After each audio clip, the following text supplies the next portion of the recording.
Cissé Lo defe naa li mooy deuxième mandat bi et c'est pas la première fois muy saaga bon est-ce que saaga yi ñooy problème bi la fan la problème bi nekk exactement kan la ñu war a blâmer déjà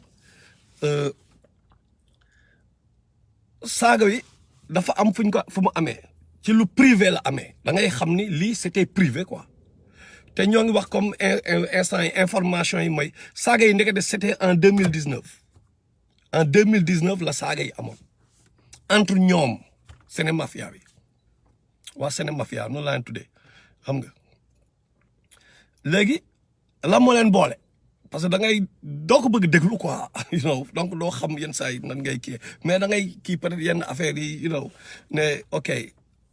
man nga may wax ngeen may saaga donc bu waxee ngeen may wax ngeen may saaga ce qui veut dire que am na ñu ko saaga woon ba pare entre ñoom la saagante léegi li leen njëkk a jaaxal mooy nan la mag bon ñoom ay paa lañu quoi duñu ay xale ay paa lañu mais nan la paa di mémoriser autant de saaga quoi yow sa cerveau ah benn kii la boo xam ni dafa am ay information yi ci war a dugg looy gën a nekk mag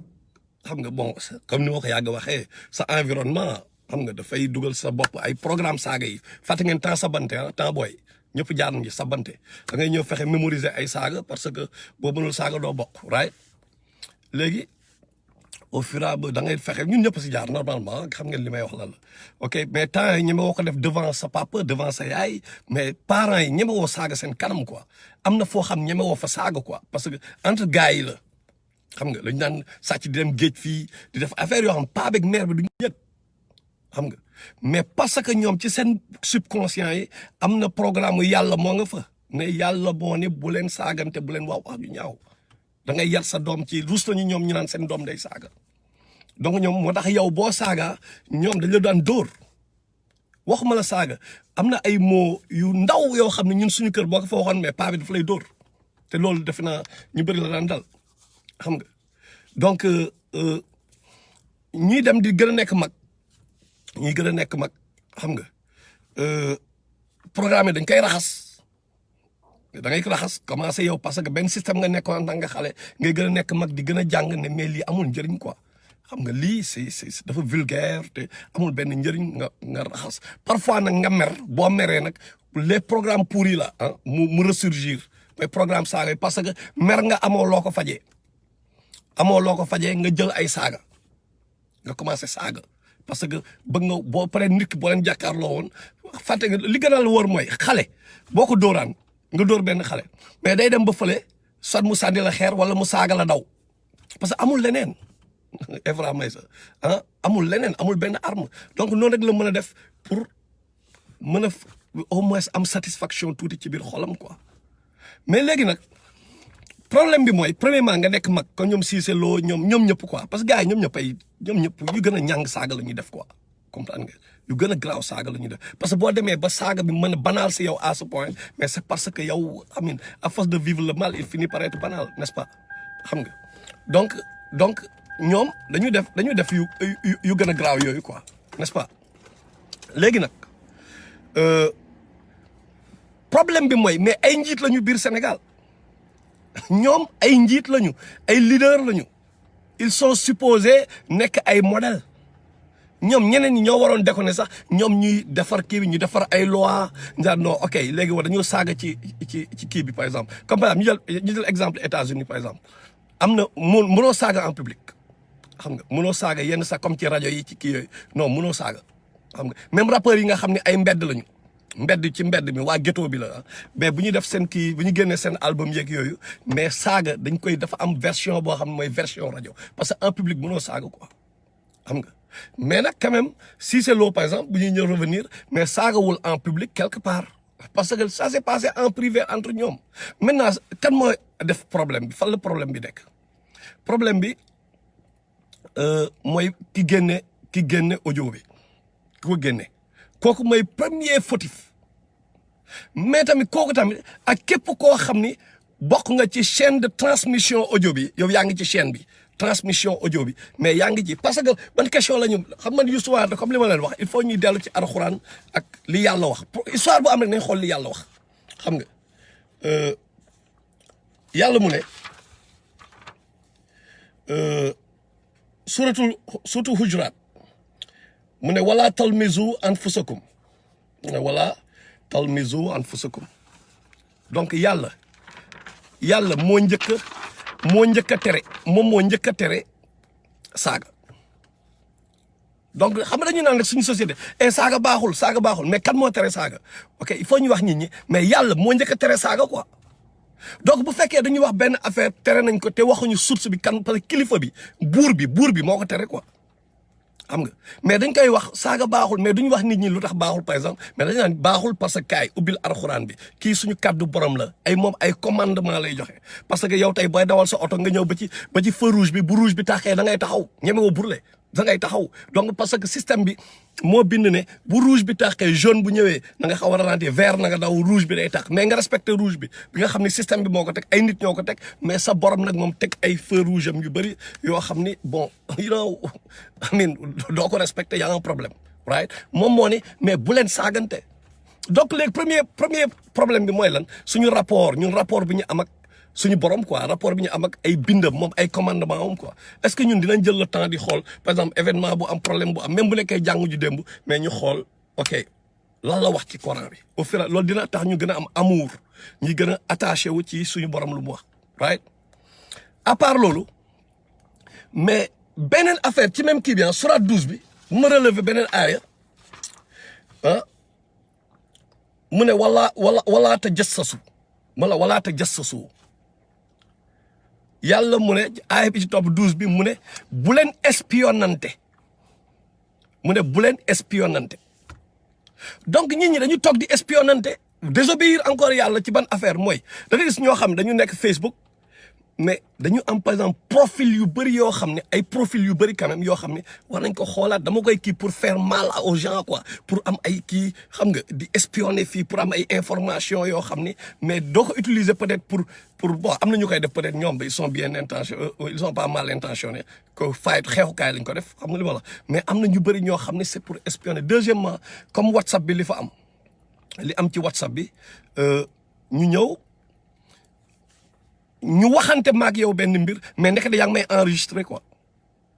ñuy waxante nga may enregistré mais yow boo enregistré nit ki mais yàlla nee na képp kuy def loolu li mu wax dafa leer yaa ngi nii dafa ni mais bu leen espionnante ku espionné mais you in trouble donc yow defoo ko kenn sa bopp nga ko def parce que loolu da nga désobéir yàlla donc il faut ñu xoolaat ñun ñun ni ñuy fonctionner ñun déjà inventé wuñ dara ñun amul dara ñun liggéeyu informatique bi li tax ñun ñu am ay téléphone par exemple technologie bi lan lañ ci liggéey lan lañ ci def wax leen ma benn boo xam ne ñun ñoo ko découvrir yàlla suñu loxo la ko jaarale tey jii ne tey amul ñun ñëpp dañu toog nous sommes juste des utilisateurs de la machine ok utilisateur de la machine loolu kese la ñu ne ñëw tubaab bi defar chinois bi defar ñu ñëw utiliser ko téléphone chaque jour léegi nag ñi créer ay programme mais ñun tout le temps dañ koy utiliser pour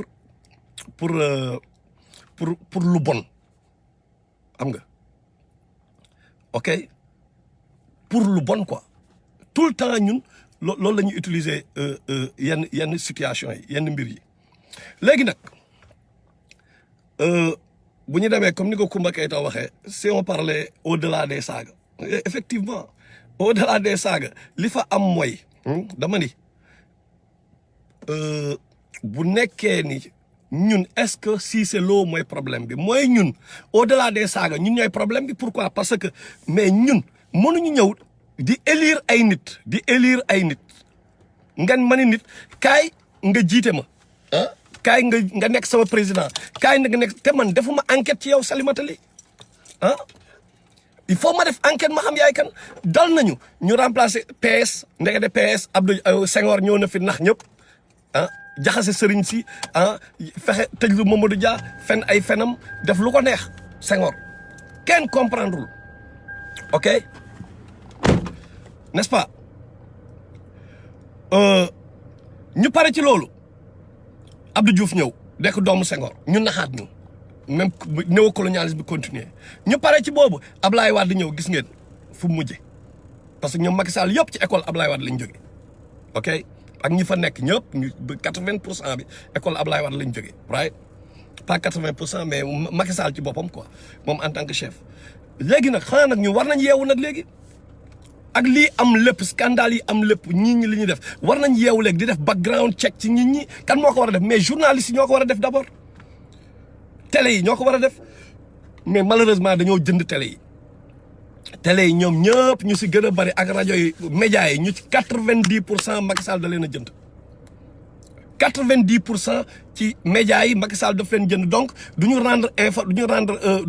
kii livrer information bi objectivement toujours par loola toujours dañu couvrir Macky Sall.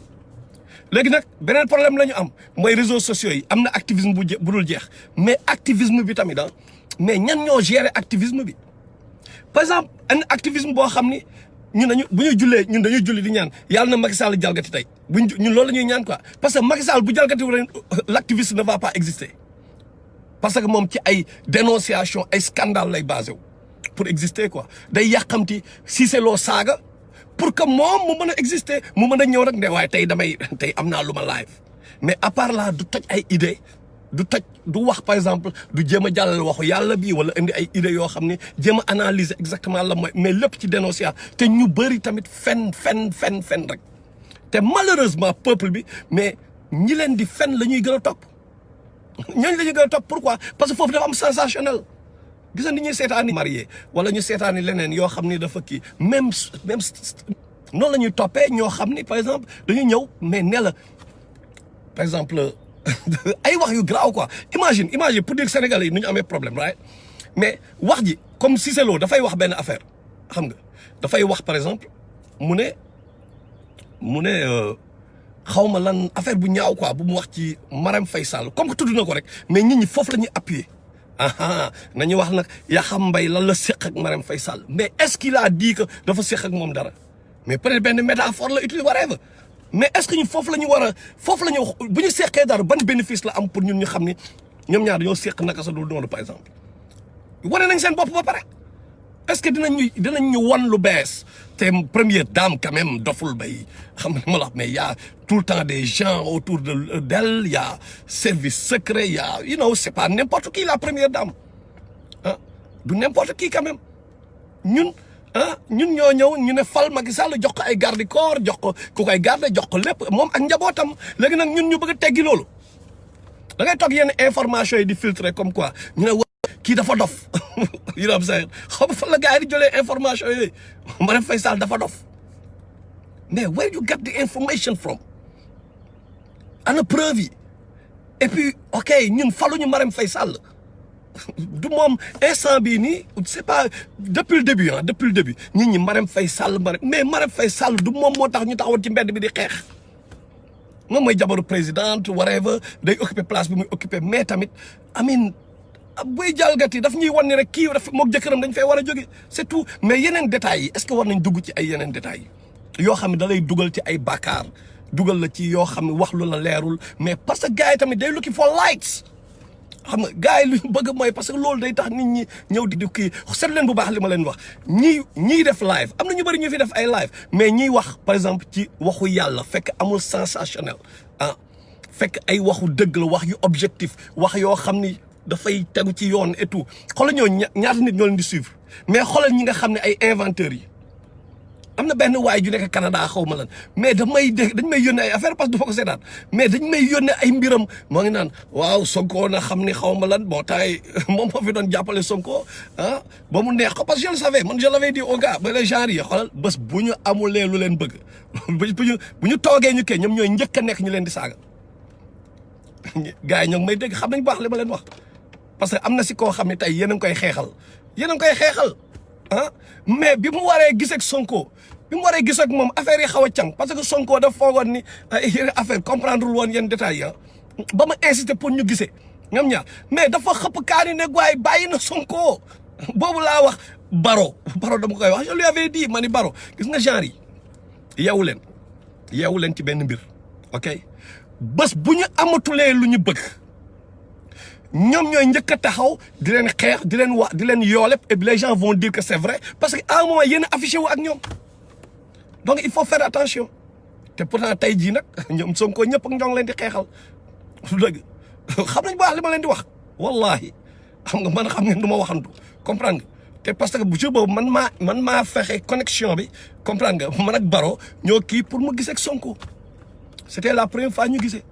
damay jox exemple rek que gars yi benn instant xam nga ay programme la ku nekk xool leen li muy dox lan la xool leen ñi ñuy fal ñan lañu xool leen ñi ñuy mettre en avant ñan lañu suba dañ fiy taxaw ñu bëgg a nekk député assemblée nationale te loolu bu mu leen bett man maa leen ko wax objectif bi yëpp c'est pour être député à l'assemblée nationale moo tax ñuy inventer ay scandale ak lu nekk ok dama lay xooli jaaykatu téléphone yi ngeen laaj leen dem leen ngeen xool ku ci nekk ki lay defaral sa téléphone ñoo ngi lay woo wala woowuñu la foofu laa yem dama ni ku ci nekk na xool sa jabar bi lay defal téléphone ñoo ngi koy woo moo ngi woo defar kat téléphone bi ou non donc gars yi nax peuple bi dafa yàgg saagakat yi activisme bi nax ñëppay nax peuple mais peuple tey moo bëggul yow ku ñëw rek ngeen fal ko teg ko ci kanam doole ko def check background ñi kii ki fan la jaar fan la nit ki jaar ah chaque fois moo tax ñun ñuy nekk en avance ci yéen ci lu bëri dañ leen di wax benn affaire mais plus tard da ngeen koy gis pourquoi parce que dañ leen di wax mais vous faites pas attention bi ma leen di wax Y'en a marre tey j'étais obligé génne ay vidéo ngeen gis proximité bi man ak Y'en a marre boo ngi sama page ah bi ma leen di jëlee aéroport bi lépp ñu nekk ensemble gis ngeen conférence yi ah bi ñuy taxaw di xeex ci mbedd bi ah ak yéen ak nervi PDS yi mooy image yaa ngi noonu ma tagal leen vidéo yaa ngi noonu right donc dama ciy xam ma ñëw ne leen ok you know what gars yi dañ leen di nax ñoo ngi jaar seen kaw mais ñëpp a toogoon fii yooyu da nga kii comme yenn saa rek tey am na ñoo xam yenn activité boo ci waxee tey même chose dund nañ ko quoi mais fa lañ mujjee tey mujjul leer am na ñoo xam ne ñun fii la ñu jaar suñu loxo lañ jaar xam nañ leen il faut ngeen def attention ci li ngeen di topp à tous les niveaux kuy xeex nga xeex fii sabilillah mais bu fi kenn xeex ba pare ñëwaat taxaw loolu rek laa leen di wax dëgg leen baax li ma leen di wax bu fi kenn xeex suba taxaw naan day nekk député wala day jéem a jël ay poste parce que affaire de kii boobu comme Alla Souleymane Diop loolu mooy plan bi en fait parce que xalaat leen par exemple Matar ñëw di xeex quoi may xeex mais war ngeen ma xool man laay liggéey quoi xool leen man lan laay liggéey en fait c'est quoi mon job lan laay def ci life bi lan mooy sama source de revenu non xalaat leen nag man Matar damay xeexal Sénégal mais war naa ma jàng tuuti xanaa nag Sénégal nu mu bëree borom xam-xam man mënu ma représenter ñëpp c'est pas possible ok pour ma def loolu mais saaga ak dénonciation rek laa mën def di wut ay scandale comme ay Cissé Lo bu ñu defee scandale ma ñëw taxaw dénoncer Sénégal ay kontaan ne jaayaf gaa bi guerrier la mais man à part lii nii ban source de revenu laa am lan moo may dundal est-ce que man nangu naa dem liggéey lan mooy sama liggéey mais activiste bu ci nekk ak politicien bu ci nekk képp ku naan dafay xeexal réew mi xool leen moom à part xeex bi lan la def quoi lan lay représenter lan la est-ce que am na source de revenu mais kooku normalement naturellement mais il faut faire comme Y'en a marre ne soyez pas surpris Y'en a marre rap bi doxul ñun ñooy les précurseurs du rap au Sénégal ñoo ngi nii Amérique dañoo mujjee dem da ngay nekk star ci mbedd mi te doo nekk star sa biir kër parce que yoroo xaalis yoroo dara sa biir gàlle ah donc nekk star ci sama biir gàlle moo ma gënal nekk star ci mbedd bi donc on était obligé de partir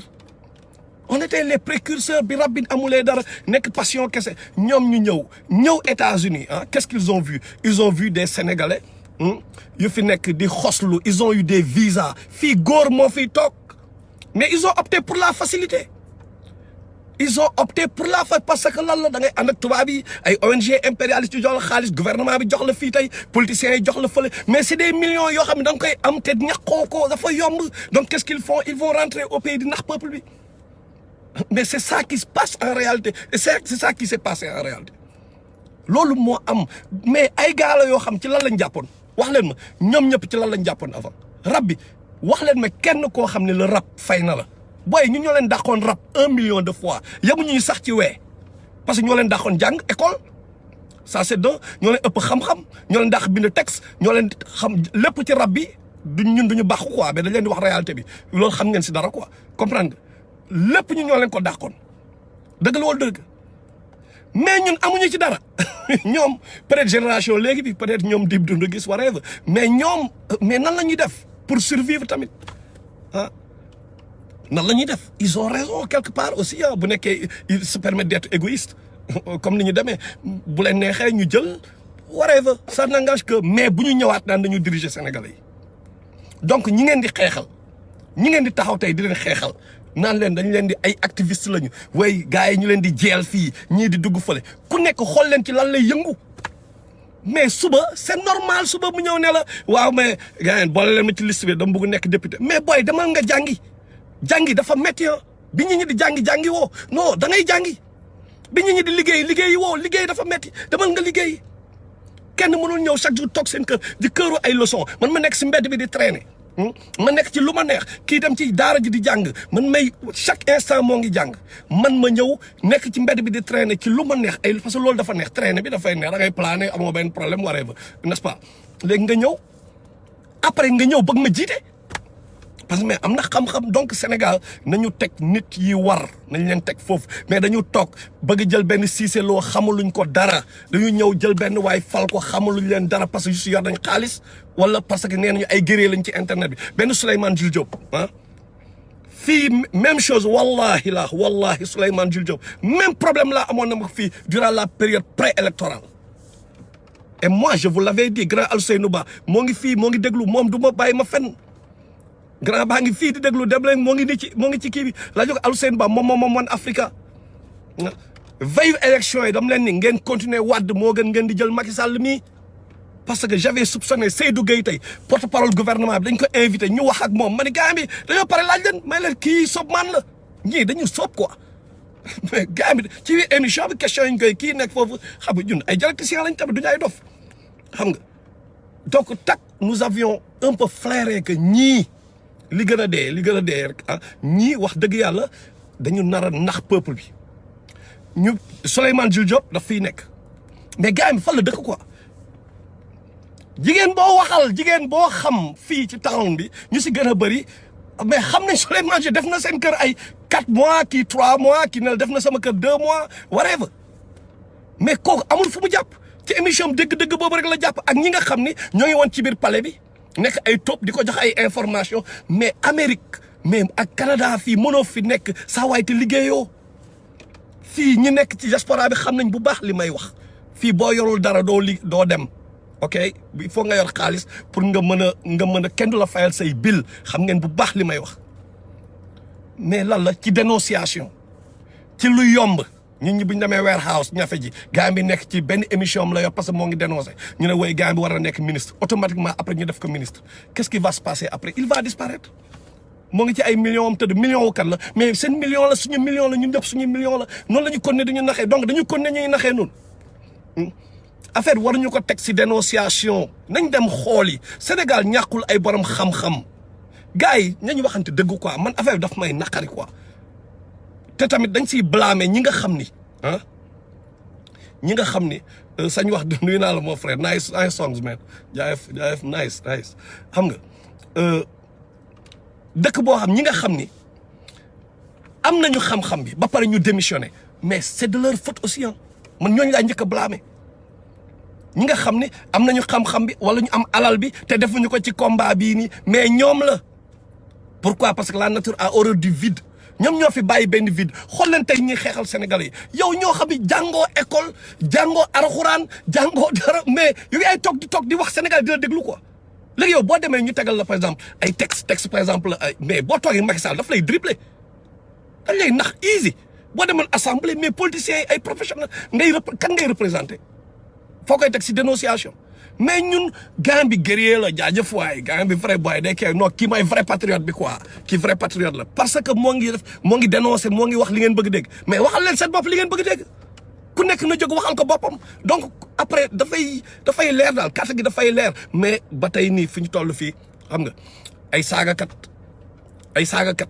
ñooy taxaw di représenter peuple bi di leen waxal ngeen déglu naan non Assane Diouf guerrier la parce que moo ngi ñuy xeexal mais après léegi nag Cissé Lo day saaga au lieu gars yi xool ne ñaar yëpp yàlla bugg ko non xam lu ñuy wax non gayen waaw mais lii ku ma am nday ku ma amul nday la de gayen ñu ne waaye ñu ne parce que waaw Assane Diouf waruñu ko jeel ñu bàyyi Cissé Lo mais comment problème bi du Assane Diouf ak Cissé Lo problème bi mooy ñoom ñaar ñëpp lu bon la ñuy def d'abord lu yàlla bëggul la ñuy def loolu moo war a nekk problème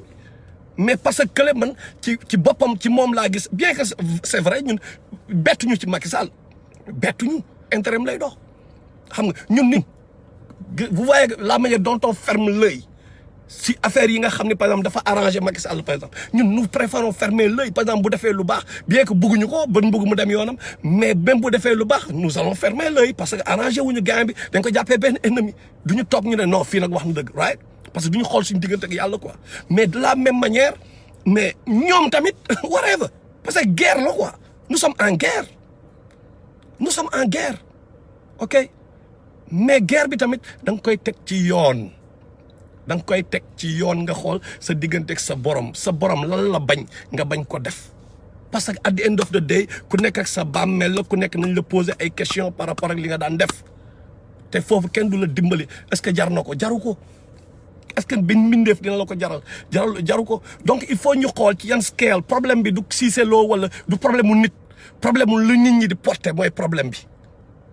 ok li nit ñi di porter mooy problème bi mooy saaga yi en public saaga yi nga xam ni ñun dañ koy transmettre par exemple ku nekk sa téléphone boy jotoo saaga bi bëm xaaral ma yónnee la ko ñoo ngi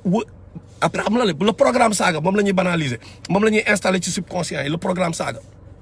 mais léegi nag lu ñuy xaar léegi suñu doom yi léegi ñoom bu ñu ñëwee mais ils vont faire pire que saaga parce que saaga day mujj a banal donc ñun li ñu war a def mooy indi yoo xam ni fexe ba ñiy porter combat bi nekk nit yoo xam ni xoolal dama leen jox benn anecdote benn exemple bu ndaw quoi nan la war a demee quoi njiit bi nan la war a demee dafa mel ni jigéen bu sol suufes ak jigéen bu muuru bu sol hijab jigéen bi sol suufes bu la rombee mais gars bu nekkee bandi nga mais une de da ngay commencer wax ak moom waa jaayef nu mu demee naaj waaw whatever xam ngeen nu mu demee yéen a ma gën a ñàng n'est-ce pas léegi yenn gars yi waxuma ñëpp yenn gars yu ma yab yi laay wax ok donc jigéen bi sol hijab tak boo ko gisee mais balaa ngay wax ak moom di nga xaw a hésiter di nga ko respecter d'abord doo ñëw rek wax ak moom non da nga koy respecter même boo koy approché dafa am noo koy approché xanaa nag mu def seen hijab yu bees yi mooy hijab dangal parce que ñoom léegi li ñu xewal mooy hijab ak dangal xanaa mais jigéen ni ko yàlla waxee buy dox ak muy ñëw kenn ku sol suufes di ñëw wala ku sol ay seen seere yooyu xam nga yu nante yi di wër comprendre nga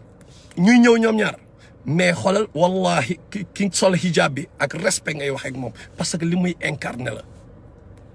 parce que li muy kii la quoi donc njiit bi ñu war a ama